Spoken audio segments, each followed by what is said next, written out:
Hello, Jan here from Into the Woods. So I've come out to the garden, it's nearly dinner time and I've come out to get some vegetables to make some salads.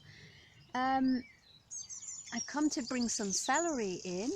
It's pretty much the first time I've taken any celery from the ones that I showed you in Easy Peasy Celery, and the canopy of the leaves over the top is about to close over, so I just want to show you how it works before that happens.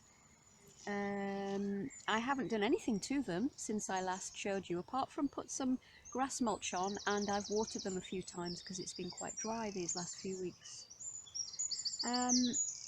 Here we go. So I come along, I feel down to the base of the biggest stalks and just cut them off. When they get bigger, you can just twist them like that and they'll come off. At the moment, because they're so small, I need a knife, or scissors works quite well. Now, one of the things I really like about this system is that I don't have a whole head of celery to eat at once. I can just come out and gather as much as I need for our meal.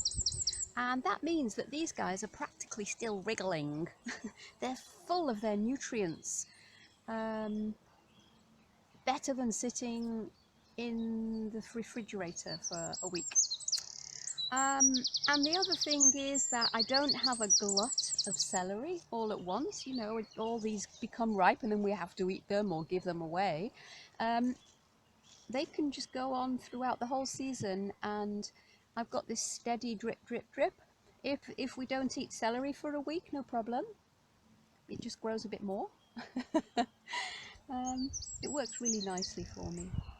And you don't need much space, as you see, so if you have a balcony, you could be self-sufficient in celery in a pot. If you try this, let me know how it goes.